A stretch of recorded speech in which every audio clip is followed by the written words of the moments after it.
Hi hello welcome to Mahamax presence. క్షణ క్షణం భయం భయం. తప్పు చేసి తెలివిగా తప్పించుకోవడం గ్రేట్ అనుకుంటూ ఉంటారు చాలామంది. చేసిన పాపం ఊరికి పోదు, కర్మ ఎవరిని వదిలిపెట్టదు.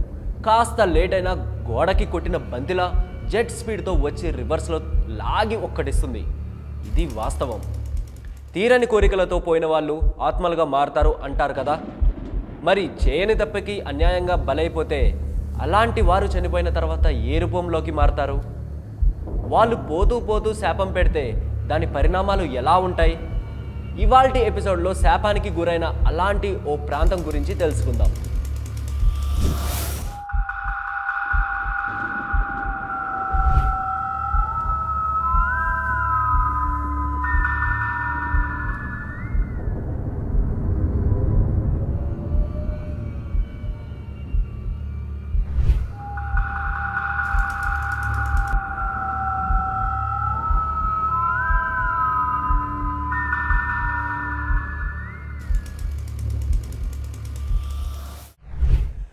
దాదాపు 17వ శతాబ్ద కాలం. అప్పట్లో విలేజ్ అంటే ఓ 500 మంది ఉంటే చాలా ఎక్కువ. అలాంటిది ఓ ఊర్లో 1500 మందికి పైగా ఉండేవారు. అలాంటి ఒక ఊరు ఒక్క రాత్రిలో వల్లకాడులా మారిపోయింది. నేను నరకడం స్టార్ట్ చేస్తే నరకం బయట హౌస్ఫుల్ బోర్డు పెట్టేస్తారు అన్నట్లు ఆ రాత్రి చనిపోయిన వారిని పూడ్చడానికి కాల్చడానికి ఆ ఊళ్ళో ఉన్న 3 శ్మశానాలు సరిపోలేదంటే షాక్ అవుతారు ఎవరైనా. చెప్తుంటే ఒళ్ళు వణికిపోతుంది కదా. వివరంగా చూడండి మరి.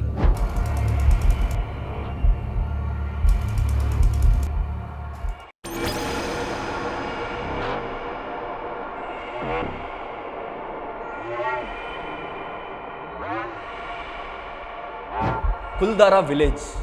దీనికి మరో పేరు ది విలేజ్ ఆఫ్ గోస్ట్. ఇది రాజస్థాన్లోని జైసల్మార్కి దగ్గరలో ఉంది. సాధారణంగా ఉంటున్న ఊళ్ళని ఖాళీ చేసి వెళ్ళాలంటే అక్కడ చేయడానికి పని లేకపోవడం, తాగునీరు అందుబాటులో ఉండకపోవడం, లేదా కరువు రావడం, ఇలా పలు కారణాలు ఉంటాయి. కానీ అక్కడ అలాంటిదేం జరగలేదు. కనీసం జనాలు వెళ్ళినట్లు వాళ్ళ అడుగుల గుర్తులు, లేదా ఎడ్లబండి లాంటి వాటి చక్రాల గుర్తులు, కనీసం పెంపుడు జంతువుల కాలి గుర్తులు కూడా కనిపించలేదు. అసలు జనాలు ఊరొదిలి వెళ్ళినట్లు ఆనవాళ్ళేం లేవు. ఎడారి ప్రాంతం, పైగా అక్కడ నీటి సెలయర్లు కూడా ఉన్నాయి. అలాంటిది చోట అడుగులు గుర్తులు లేవు అంటే ఏం జరిగినట్టు? వాళ్ళంతా మాయమైపోయినట్లే కదా. ఇప్పుడు కుల్దారా చుట్టుపక్కల విలేజెస్లో ఎక్కడికైనా వెళ్ళి ఊరికే జస్ట్ క్యాజువల్గా కుల్దారా విలేజ్కి ఎలా వెళ్ళాలండి అని అడగండి, దెబ్బకి వణికిపోతారు వాళ్ళు. భయాన్ని లైవ్లో వాళ్ళ కళ్ళల్లో చూస్తారు మీరు. ఈ కుల్దారా విలేజ్కి శాపం పెట్టింది ఎవరో కాదు, ఇక్కడి ఊరి వాళ్ళే. ఇదేంటి, వాళ్ళ ఊళ్ళకే వాళ్ళే శాపం పెట్టుకుని ఊరొదిలి వెళ్ళిపోయారా? ఇదెక్కడి ట్విస్ట్రా మావా అనుకుంటున్నారా? మరి అదే హైలైట్ ఇక్కడ. వాళ్ళకి వాళ్ళే శాపం పెట్టుకున్నారంటే బాహుబలిని కట్టప్ప ఎందుకు చంపాడు అన్నంత క్యూరియస్గా ఉంది కదా. ఇంతకీ వాళ్ళకి అలాంటి అవసరం ఏం వచ్చింది చూద్దాం.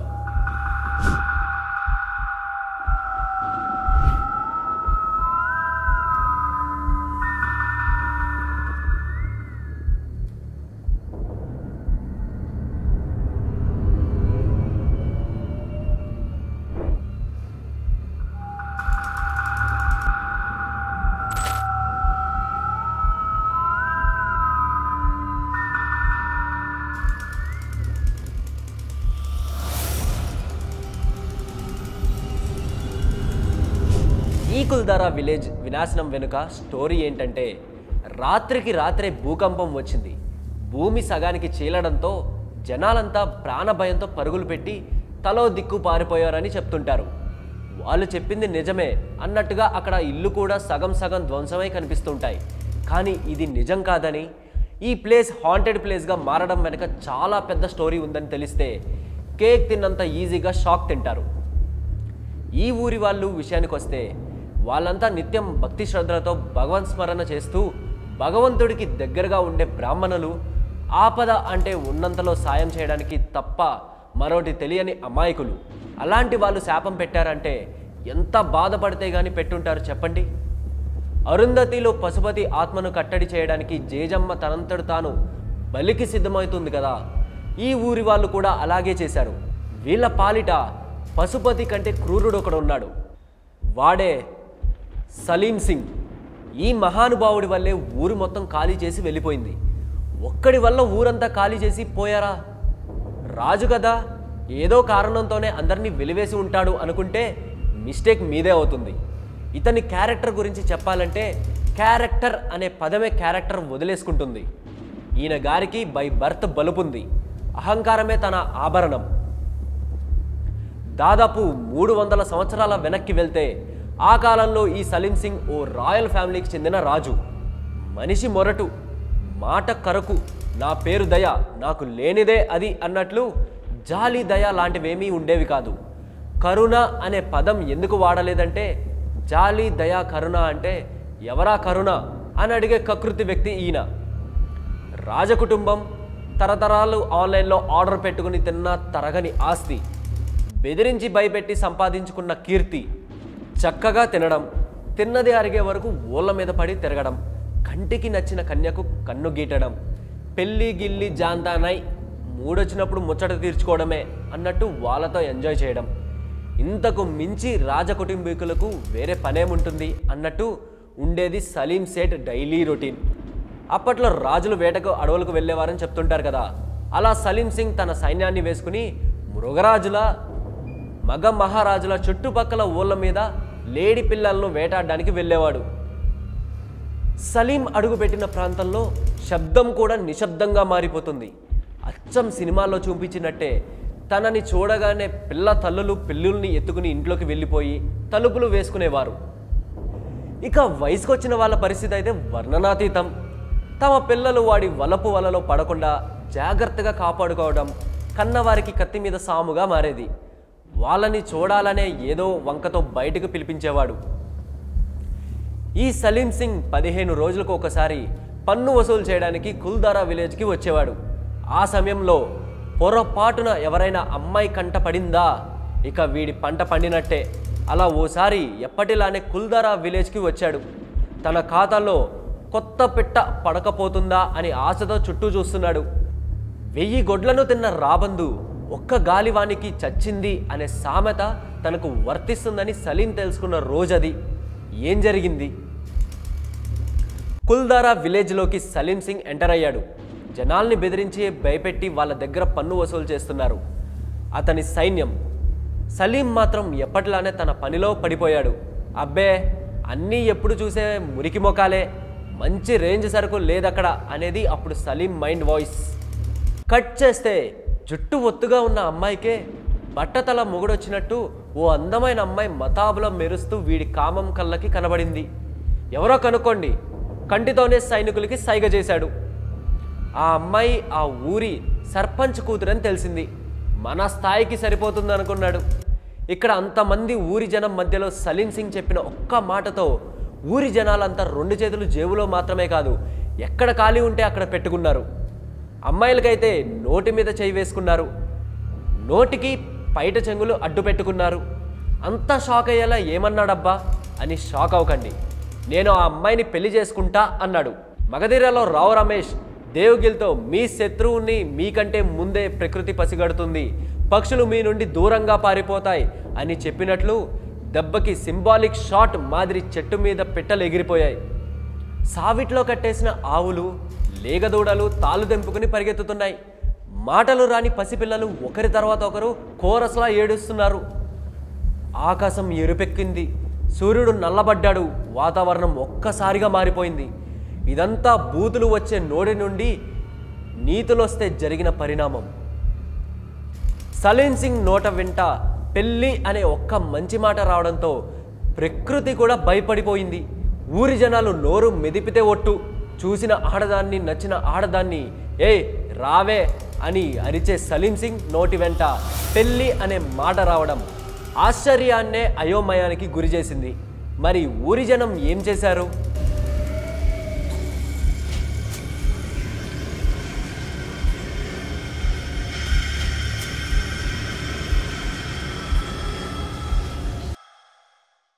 అప్పటి వరకు చూసిన అమ్మాయినల్లా అనుభవించడం తప్ప పెళ్ళి అనేది సలీం సింగ్కు హిస్టరీలోనే లేదు. వయసు పెరుగుతోంది, తిరుగుళ్ళు ఆపి పెళ్ళెప్పుడు చేసుకుంటావో చెప్పు అని సరిగ్గా భోజనం టైంలోనే అడుగుతున్నారని ఇంట్లో వాళ్ళతో కలిసి భోజనం చేయడం కూడా మానేశాడు. అలాంటి ఆకలి మీద ఉన్నాడు. ఇలా పెళ్ళి అనేసరికి జనాలు బిత్తరబోయారు. సరిగ్గా అప్పుడే వాళ్ళకి షాక్ డబుల్ అయ్యేలా మరో మాట చెప్పాడు. ఈ అమ్మాయి నాదే, పెళ్లి చేసుకుంటా, అది కూడా రేపే. కాదు కాకూడదు అంటే ట్యాక్స్ డబుల్ చేసేస్తా, చచ్చూరుకుంటారు అన్నాడు. వీడు వెధవలకే వెధవ, ఒక్కసారి ఫిక్స్ అయితే వీడి మాట వీడే వినడు, అన్నంత పని చేస్తాడు. ట్యాక్స్ పెంచేస్తే తినడానికి తిండి కూడా ఉండదు. ఏం చేయాలరా భగవంతుడా అనుకుంటూ దిక్కులు చూస్తున్నారు. తెలిసి తెలిసి అన్యాయంగా ఆడపిల్ల జీవితాన్ని బలి చేయలేరు కదా. ట్విస్ట్ ఏంటంటే పెళ్లి చేసుకుని భార్యకే బానిసలా కట్టుబడే బాపదు కాదు వీడు. తెల్లారి పొద్దున్నే మళ్ళీ మరో అమ్మాయితో పెళ్ళి అంటాడు. క్లారిటీ లేని కామాంధుడు. మగాళ్ళలో ఏ ఒక్కరికి ముందడుగు వేసే దమ్ము లేదు. సలీంకి ఎదురు చెప్పే ధైర్యం లేదు. ఒక్క మగాడురా అబ్బాయి అన్నట్టు. తప్పదు కదా, పాపం పిల్ల తండ్రే డేర్ చేశాడు. ఏమనుకున్నావు నన్ను, ఎవరనుకున్నావు నన్ను, ప్రాణం పోయినా నా కూతురినిచ్చి పెళ్లి చేయను గాక చేయను అన్నాడు. సలీంకి ఎదురు తిరిగే క్షణాల్లోనే వాడి తల గాల్లో ఎగురుతూ ఉంటుంది. కానీ కాబోయే మామగారు కదా అని రెస్పెక్ట్ ఇచ్చాడు. కోపాన్ని కంట్రోల్ చేసుకుని ఆలోచించి, చెప్పు మావా, రేపు పెళ్లి కొడుకు గెటప్లో వస్తా అని పెళ్లి కానుక కింద ఆ రోజు వసూలు చేసిన పన్ను తిరిగిచ్చేయమని చెప్పి మంచి హుషారుగా బయలుదేరాడు. నీ పిల్ల పెళ్ళి మా చావుకొచ్చిందయ్యా సర్పంచు అన్నట్టు ఊరి జనాలంతా సర్పంచ్ వంకే దీనంగా చూస్తున్నారు. పోరాడితే పోయేదేమీ లేదు, బానిస సంఖ్యలు తప్ప అన్నాడు సర్పంచ్. నీదేం పోతుంది నాయనా, పోయేది మా ప్రాణాలేగా అంటే డోంట్ వర్రీ, ధైర్యంగా ఉండండి అంటూ సర్పంచ్ ఊరి జనాలతో ఓ రహస్య సమావేశం ఏర్పాటు చేశాడు. మరేం జరిగింది? సలీం సింగ్కి ఎదురెళ్ళడం అంటే సింహంతో సెల్ఫీ తీసుకున్నట్టే. వాడికి తిక్కరేగి కనుసైగ చేశాడంటే ఊరు మొత్తం కాలగర్భంలో కలిసిపోవాల్సిందే. డాక్టర్కి కూడా తన వరకు వస్తే కానీ తలనొప్పి బాధ తెలియదు అన్నట్టు సలీం ఫోకస్ తన కూతురి మీదకి షిఫ్ట్ అయ్యాక కానీ అర్థం కాలేదు. ఊరి జనమంతా సమావేశమయ్యారు. టీలు స్నాక్స్ దగ్గర కొందరు గొడవ పడ్డారు. మీరు మారర్రా అని మనసులో అనుకున్న సర్పంచ్ కాస్త ఓపిక్గా ఉన్నాడు. ప్రాబ్లం తన కూతురు పెళ్లి కాబట్టి ఎక్కడ ఒంటరిని చేసి వదిలేసి పోతారేమోనని భయం. మొత్తానికి మీటింగ్ షురూ అయింది. డీటెయిల్డ్గా డిస్కస్ చేసినంత టైం లేదు కాబట్టి డీప్గా థింక్ చేసి ఒక షాకింగ్ డెసిషన్ తీసుకున్నారు. ఊళ్ళో ఉంటేనే కదా వాడేమైనా చేయగలడు, ఊరు వదిలేసి వెళ్ళిపోతే ఏం చేస్తాడు, చలో ఊరొదిలి వెళ్ళిపోదాం అని ఫిక్స్ అయ్యారు. తమ ఆడవారి రక్షణ కోసం, తమ బిడ్డల భవిష్యత్తు కోసం ఈ కఠిన నిర్ణయం తీసుకోక తప్పలేదు. ఉన్నంతలో చేతికి దొరికిన మూటా ముల్లె సర్దుకుని ఊరి విడిచి వెళ్ళడానికి సిద్ధమవుతున్నారు. సలీం సింగ్ పీడ విరగడవుతుందనే ఆనందం అందరి ముఖాల్లోనూ కనిపిస్తోంది. తట్టా బుట్టా సర్దుకుని బయలుదేరారు. వారు ఎక్కడికి వెళ్తున్నారనేది సలీం పసిగట్టకుండా వెళ్ళిన అడుగులు గుర్తులు కనిపించకుండా జాగ్రత్త పడ్డారు. అడుగుల గుర్తులను చెల్లా చెదురు చేస్తూ ఊరు దాటి బయటపడబోతున్నారు. సర్పంచ్ అడుగులు చెరిపేయాలనే అద్భుతమైన ఐడియా తీసుకొచ్చినందుకు లోలోపల ప్రౌడ్గా ఫీల్ అవుతున్నాడు. అందరూ మనసులో హైలెస్సో హైలెస్సో సాంగ్ హమ్ చేస్తున్నారు. అన్నీ అనుకున్నట్టు జరిగితే అది జీవితం ఎందుకు అవుతుంది? షాకింగ్ ట్విస్ట్లు ఇస్తుంది కదా లైఫ్. సరిగ్గా అప్పుడే ఊరి జనం ఊహించని సంఘటన ఒకటి జరిగింది.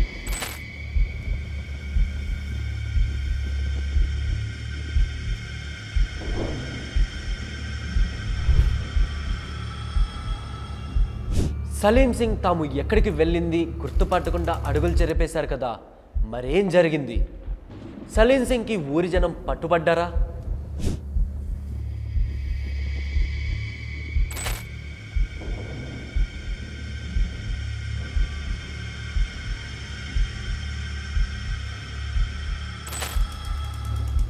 ఆ అర్ధరాత్రి వేళ కుక్కల అరుపులు కూడా వినబడకుండా చాలా సైలెంట్గా ఉందా ప్రాంతం. మరి కాసేపట్లో పొలిమేర దాటబోతున్నారు. ఇక ఈ ఊరిలో సంబంధం తెగిపోబోతోంది. సలీం సింగ్ గాడి శాడిజానికి సమాధి కట్టబోతున్నారు. ఇక్కడే ఉంది సాలిడ్ ట్విస్ట్. అదేంటంటే అడుగులు చెరిపేసిన ఐడియా వచ్చిన జనాలకే అంతుంటే రోడ్లేయించిన రాజుకెన్ని తెలివితేటలు ఉండాలి చెప్పండి. కట్ చేస్తే జనం ఊరు దాటాలనుకున్న శబ్దం సలీం సింగ్ సైన్యం చెవిన పడింది. అప్పటికే 3 monthsగా శాలరీ ఇవ్వలేదు. జీతం కోసం పనిచేసే జీవితాలు కదా, ఆశ ఉంటుంది. మరి వెంటనే సలీంకి విషయం చెప్పారు. ఇక మనోడికి కాలకేయుడి కంటే ఎక్కువ కోపం వచ్చింది. పెద్ద యుద్ధానికే వెళ్తున్నట్టే సైన్యాన్ని వెంట పెట్టుకుని బయలుదేరాడు. ఆ రోజు ఆ ఊరి జనం సైన్యం సలీం ఎప్పుడూ చూడని ఒక కొత్త రాక్షసుని చూశారు. నిలువెల్లా విషం నింపుకున్న నాగపాములా బుసలు కొడుతూ ఊరిని అల్లాకల్లోలం చేయడం మొదలుపెట్టాడు. ఖాళీగా ఉన్న ఇళ్ళన్నిటినీ నిప్పంటించాడు. ఏరి కోరి ఆడవాళ్ళని చంపేస్తున్నాడు. వారి ఆర్తనాదాలతో ఆ ప్రాంతం హోరెత్తిపోయింది. కొబ్బరి బోండం చెక్కినట్టు తలకాయలు నరుక్కుపోతున్నాడు. బహుశా సర్పంచ్ కూతురు కాకపోతే కరణం కూతురు అని సర్ది పెట్టుకునేవాడేమో. కానీ అతని కోపం అంతా తనని మోసం చేశారనే రెప్పపాటులో విధ్వంసం సృష్టించేశాడు. తెలివున్నోళ్ళు కొందరు తప్పించుకున్నారు. అందరినీ చంపేస్తే మరి తన పైశాచికత్వాన్ని ఎవరి మీద చూపించాలి? అందుకే కొందరిని బంధించాడు. ఆ కడుపు కోత బాధతో ఆడవాళ్ళు మగవాళ్ళు అంతా కలిసి సలీం సింగ్కి ఒక శాపం పెట్టారు. సూర్యచంద్రులు వస్తే ఒక రోజవుతుంది, ఇద్దరు ఇష్టపడితేనే ఒక పెళ్ళవుతుంది. 10 తలలు రావణాసురుడి వల్లే కాలేదు ఇష్టం లేని స్త్రీని లొంగదీసుకోవడం. నువ్వెంత, నీ బతుకెంత, నీ రాజ్యమెంత? నువ్వు రాజుగా పాలిస్తున్న ఈ ప్రాంతం, ఈ కుల్దారా గ్రామం సృష్టి ఉన్నంత వరకు ప్రశాంతంగా ఉండదు. ఇక్కడ ఎవ్వరూ మనశ్శాంతిగా బతకలేరు. ఒకవేళ ధైర్యం చేసి బతకాలనుకుంటే ఈ భూమి మీద ప్రాణాలు వదిలిన వాళ్ళు ఆత్మలుగా వాళ్ళు అంతు చూస్తారు. నీ రాజ్యం ఇక సమాప్తం. ఇదే నా శాపం అంటూ పెద్ద పెద్దగా అరుస్తూ దుమ్మెత్తిపోస్తూ అక్కడి నుండి పారిపోయారు. ఇది ఓవరాల్ స్టోరీ. అప్పటి నుండి కుల్దారా విలేజ్కి ఈ శాపం అనేది కంటిన్యూ అవుతుంది. ఇక్కడికి వెళ్ళాలంటేనే భయం, రాత్రి ఉండాలంటేనే నరకం. గాల్లో రాజస్థానీ ట్రెడిషనల్ మ్యూజిక్, గజల్ సౌండ్స్ లాంటివి వినిపిస్తూ ఉంటాయి. కుల్దారా విలేజ్ గురించి హిస్టరీలోనే విన్నంత నిజమే అని ఈ ప్లేస్ని విజిట్ చేసిన వాళ్ళు చెప్తుంటారు. మరి కుల్దారా విలేజ్ హాంటెడ్ ప్లేస్గా ఎలా మారింది అనే ఇంట్రెస్టింగ్ విషయాలు తెలుసుకున్నారు కదా. దీని గురించి మీ కామెంట్ ఏంటో చెప్పండి. నెక్స్ట్ ఎపిసోడ్లో మళ్ళీ స్కేరీ టాపిక్తో కలుద్దాం. అంతవరకు కీప్ వాచింగ్. క్షణ క్షణం భయం భయం.